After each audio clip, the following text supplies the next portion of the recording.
Break the wheel. Make it stop. Hello again, gentle viewers, and welcome back to The Broken Wheel. In this video, we'll be diving into episode 2 of season 2, titled Strangers and Friends. If you are new to the channel, please consider subscribing to help the channel grow. But with that said, let our journey begin again. The episode starts with Rand having a nightmare that he has killed the people he loves, with a Shamael laughing at him. At least I am assuming it's a dream, for we cut to Rand being awake watching the sunrise. We see that Rand is not alone and with an older woman. This is Celine, and she is the owner of the inn that Rand has been staying at. We learn that this is far from their first night together and that Rand has a job. In the morning proper, we find out that Rand is in the city of Cairhien, the capital of the nation of the same name. He's obviously been there for some time, for he greets and is greeted by several people. As Rand approaches the foregate into the city, we see several structures that are still under construction. The city of Cairhien was overrun during the Aiel War, and many parts of it are still in ruin. No effort has been made to rebuild anything outside the city, leaving many people to rebuild on their own. Upon passing into the city, we see that the people inside are finely dressed and the streets are clean and well kept, showing that only the privileged live inside the city while the poor are left outside in squalor. We learn that Rand is working in a sanitarium of sorts by the behavior of the people there and sounds of mad screams. This no doubt makes Rand uncomfortable, to say the least, as it can be a preview of what awaits him. Back at Perrin's villa, Moiraine and Lan are sulking like an old married couple that just had a fight. Perrin tells Moiraine that she, Adelis, and Tomas will be accompanying her back to Tar Valon. Moiraine reminds Perrin that she has been exiled, but Perrin already knows this and is not bothered in the slightest. Elias leads the group of Sheinarans to a residence by a river. Ingtar decides to dismount and enter on foot. While searching the grounds, Perrin sees a woman inside the house. Upon entering, Perrin thinks at first that he has intruded on a family having a meal. However, this turns out to be another after-image as he sees the family being attacked by a Fade. We see Perrin's eyes once more turn gold.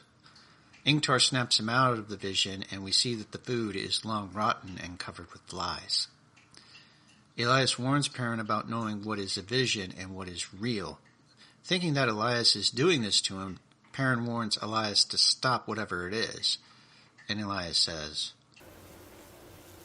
"Doesn't work that way." Finding a prepared meal and the hearth still warm, Uno believes that Pad and Fane left quickly to escape their group. Elias, however, doesn't think that is so.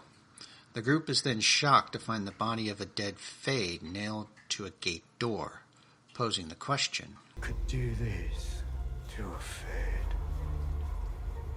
I don't know. I think it's worth noting that this must have been done recently, for the bodies of Fades turn to ash at sunrise of the following day. They are killed. Rand enters the room of an old man and calls him Errol, I think. The old man panics at seeing Rand, calling him an Aiel and thinking that Aiel have breached the city defenses. This man is obviously a veteran of the Aiel War, most likely suffering from some combination of PTSD and dementia. Errol thinks that Rand is an Aielman due to Rand's red hair. Rand seems to take all this with a smile, giving the impression that this has probably happened many times before. Rand helps Errol with his slippers and robe so that they can go for a walk. While on their walk, we learn that Errol is a bladesmaster, and Rand has been sneaking his father's sword inside to learn sword forms from Errol. Sword forms in the Wheel of Time are given names that resemble the technique. For example, one named Parting the Silk refers to a strong horizontal swipe of the sword. I can't help but feel that Rand takes such good care of Errol, for he reminds Rand of Tam. They both fought in the Aiel War, both blade masters, both similar in age. I feel like for Rand, taking care of Errol is like looking after his father. Errol is deeply startled by a loud noise, causing him to collapse onto the floor, crying. This was caused deliberately by another orderly named Yan for amusement. As Rand warns him not to do that, we learn that Yan works in another part of the facility called the Garden. Apparently it has nicer accommodations, and only the senior orderlies are allowed to work there. Liandrin brings Nyneave to a small girl that is suffering from breakbone fever. If you don't remember, Nyneave told Rand in Season 1 that Egwene had this illness when she was a child. It's a painful and awful fatal disease. Nyneave notices a vial of red powder that she recognizes as crimson thorn root. At first, Nyneave thinks they are planning to euthanize the child, but is told the root is only to help with the pain. This substance is deadly in its pure form, but can be used as a pain reliever if properly diluted. This is another ploy by Liandrin to manipulate Nyneave by appealing to her interest in healing. The other young woman cures the girl of her ailment by using the One Power. As she does, we can tell she is an accepted, the next rank above Novice, by the multicolored cuffs of her dress. While Nyneave watches this happen, Liandrin hides away the vial of crimson thorn. Liandrin walks with Nyneave back to the streets of Tar Valon and explains that when one becomes accepted, one learns about what each of the Ajas do. Nyneave is the most interested in the yellow Aja, which are the healers. However, Liandrin emphasizes how much more important her Aja is. Big surprise. We also learn that channeling the One Power slows the aging process, and that Aes Sedai can live for hundreds of years. Liandrin admits that while she can't train novices, she could train Nyneave if she was an accepted. We learn about the trial that novices go through to become accepted by passing through the arches.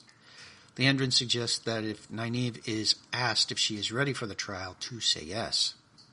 If you want to know more about the Ajas being a novice and becoming an accepted, check out my video on becoming an Aes Sedai. Liandrin drops off some pastries she bought for Mat and then leaves. We see Mat is accustomed to her visits as he does this.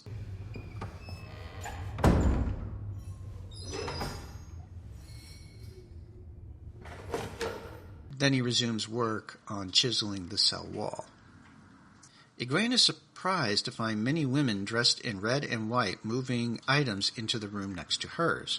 When she goes to investigate, we are finally introduced to Elayne Dracan, the Daughter-Heir of the Kingdom of Andor.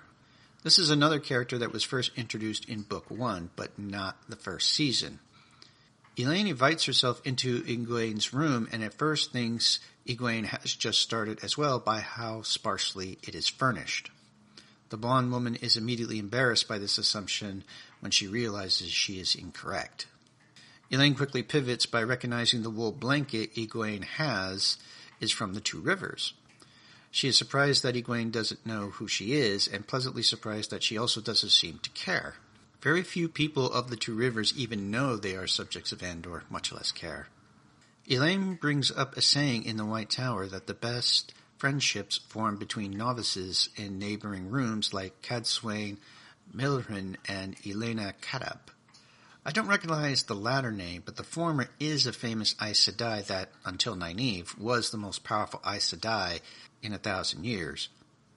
Spoiler alert, this is the beginning of a great friendship. We cut to another meeting inside the White Tower between Alanna and Shiriam. Alanna asks if Arinvar will be joining, who is Shiriam's warder. The Mistress of Novices says, "There are some things best left between sisters," giving the impression that she doesn't think Alanna's warders should be present. The two discuss Liandrin's proposal that Nyneave go to the Arches. Alanna, as Nyneave's current teacher, is against it, as are her warders. Nyneave has not overcome her block, and girls have died or disappeared going into the Arches. The subject of more powerful channelers being born recently than in any other time since the breaking is brought up by Alanna.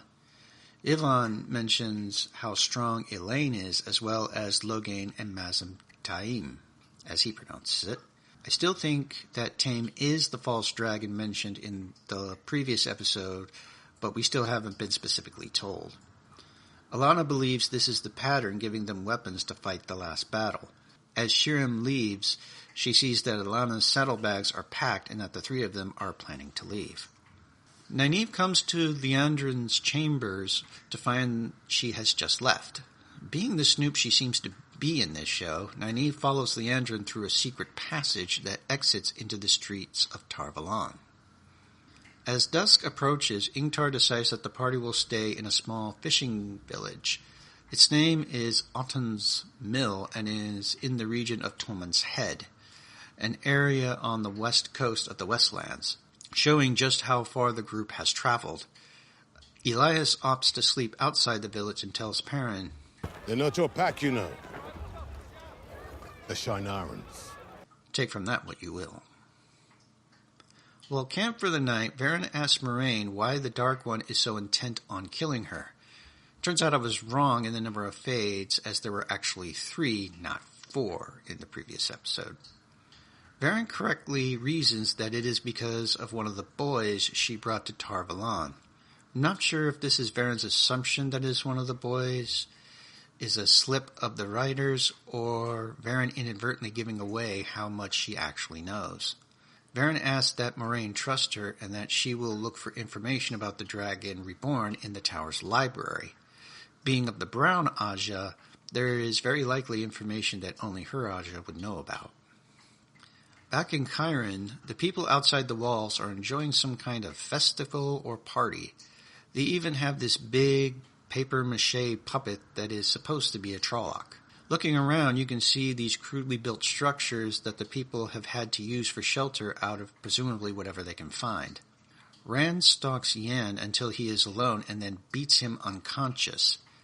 Rand inadvertently channels during the attack and does more harm to Yen than he intended. Upon returning to his room, Rand finds Selene waiting for him. He tries to get her to leave, but she can see he is troubled and stays. She looks at his bruised knuckles, obviously from a fight, but doesn't ask about it, merely comforts him. We see that Rand is much more rough and aggressive with Selene sexually than he would ever be with Egwene. Egwene finishes showing Elaine around the tower, only to find that the Daughter-Heir already knew her way around. Elaine admits she knows the tower well, but likes spending time with Egwene. Upon returning to their room, the two girls find Shirem there in a foul mood. Turns out Elaine's maids and belongings were not supposed to be allowed into this area of the White Tower. The mistress of novices demands that Elaine tell her who allowed this, but Elaine refuses to give the name and accept any punishment, showing us that Elaine is not so easily intimidated. Then you will be in my office every morning for the next 3 months, feeling the switch on your shoulders. Of course, Aes Sedai. Before breakfast or after? Before. As you wish. Egwene and Elaine look into Elaine's room to find it stripped bare. And Egwene says, "Well, you wanted them to clean it out." After following Liandrin for we can only guess how long, Nyneave finds that Liandrin's final stop is the home of this elderly man. Surprisingly, Liandrin greets him fondly and calls him, My boy, my beautiful boy. letting us know that this is her son. We're never told what exactly is ailing him, but Liandrin gives him some of the crimson thorn she stole to help her son with pain. After noticing Nyneave, the former wisdom points out that the crimson thorn won't help the man, only cause him more pain. Nyneave tries to offer an alternative treatment, but Liandrin snaps and strikes the other woman, instead of listening. Liandrin cries as she begs her son for forgiveness. This is likely the man Moiraine referred to in Season 1 that Liandrin was secretly seeing and didn't want her Red Sisters to know about. Matt is finally able to work his way through his cell wall, only to find another cell. However, the other cell is occupied by Min. She asks what Man did to anger Liandrin, implying that Liandrin is into dominance because... Yeah, she looks like she'll be into domination. There's cheekbones. And to be fair, Kate Fleetwood does have some serious cheekbones. After a quick introduction, Matt gives Min one of his carving tools to help widen the opening. Back at Moraine's camp, Adilis is just finishing the tale of how Tomas and Perrin met and were bonded. She presses to hear how Moiraine and Lan met. Moiraine unexpectedly complies and tells how she first thought Lan was a dark friend. She followed him for days until she found him meditating near a pond. When she tried to grab his sword, Lan immediately sprang into motion and tossed her into a pond. Lan elaborates that he thought Moiraine was sent to kill him by his Carnera. This is a term in Malkir for an older woman that takes the virginities of young men as a part of becoming a man. They all have a laugh at the story, and Moiraine and Lan seem like their old selves for a moment. This story is fairly accurate from the prologue novella New Spring, though what Moiraine leaves out is that she was so outraged by what Lan did, she used the one power to throw him into the pond as well. You may wonder how Lan could physically toss a woman of Moiraine's size. In the books, Lan is 6'5", and Moiraine is actually 5'2". After widening the opening between the cells, Min joins Mat in his cell, bringing a small bottle of wine. The two exchange some witty banter before Mat asks Min why she's been in prison. Min tells Mat about her ability to see glimpses of the pattern, and Mat replies, "That is way less interesting than I expected, to be honest." Min seems to warm to Mat as he not only doesn't judge her for her ability, but also has no interest in it at all. He's just glad to have another person to talk to. As Min is about to leave, she sees a vision of Mat stabbing Rand with the dagger from Shadar Logoth. Min decides to keep this to herself. Elaine introduces Egwene to some homemade hooch she made using the one power. Egwene, being an innkeeper's daughter, handles the potent drink in stride. Elaine admits that she has never really had any friends and that, in spite of constantly being surrounded by people, has led a lonely life. Egwene vents her frustrations about people only knowing her as Nyneave's friend. She works hard to be a good novice while Nyneave flaunts the rules, but everyone still daunts over her. Elaine points out that Egwene is actually jealous of her friend. Unbeknownst to the two of them, Nyneave was eavesdropping on their conversation. Nyneave answers a knock at the door thinking it is Egwene. However, it's Liandrin who not so subtly implies that they are going to the Arches. Nyneave is brought to a door deep in the tower to find Sheinarans and the Keeper of the Chronicles, Lian. There is a scripted exchange of words as part of a ceremony before the doors are opened. Whom do you bring with you, sister? One who comes as a candidate for acceptance, sister. Is she ready to face the Archers? She is ready to leave behind what she was, and alone, passing through her fears, gain acceptance. Does she know what she fears? She has never faced them, but now is willing. Then, let her face what she fears. The hour waits for no woman. Inside are the Arches. As Lan is preparing Moraine's horse, he finds the copy of the poem that Moiraine purchased from Captain Doman. He stashes it in his pocket rather than put it back. Lan tries to encourage Moraine's earlier sentimentality by trying to close the gap that has developed between them. Moiraine harshly rejects this and tells him that she is leaving him behind. She admits that she misled Lan into thinking that Rand died at the Eye of the World, and that the broken Heartstone was the seal that was keeping Ishamael imprisoned. Rand is the most important thing to her, even more important than him. Alana arrives, and Moiraine informs Lan that he is to be one of her warders now. Moiraine mentions taking Lan's bond by force. While Aes Sedai can and do transfer their bonds at times, I'm not aware of that being able to be done by force. It's also interesting to point out that if Moiraine were stilled, her bond with Lan would be gone, and she would no longer be bound by any oaths she swore on the Oath Rod. Meanwhile, a group of soldiers enters the village that Perrin and the Sheinarans are staying at. We can tell by the helmets and armor that these are Sanchan soldiers that were seen in the epilogue scene of Season 1. Perrin awakens to find himself being dragged by his legs. The Sheinarans seem to have not been caught so unaware and are seen fighting the invaders. Ingtar and Uno free Perrin and rally the other Sheinarans to them to form a line of defense. Perrin rushes to Loyal's aid as half a dozen Sanshan try to tie him down like some sort of animal. Perrin knocks a couple of the soldiers away, allowing Loyal to fight back, and we see just how strong Ogiers are as Loyal tosses the Sanshan around like Moiraine into a pond. The Sanshan suddenly back off of Perrin and the rest. We see that they are making way for these gagged women. The group realizes too late that these women can channel and are knocked off their feet by waves of intense wind. Even Loyal is unable to withstand the assault and is subdued. Morning comes and Perrin is once more being dragged by his legs. I don't get why they're doing that. They're just trying to say that he's heavy? We see that the village people have been divided by men and women. The soldiers go to attention as this plinth enters the village.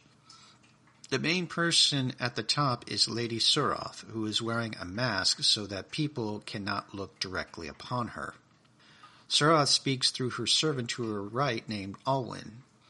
We can also see that Suroth has very long fingernails, just like one of the people that was at Ishamael's meeting at the beginning of episode 1.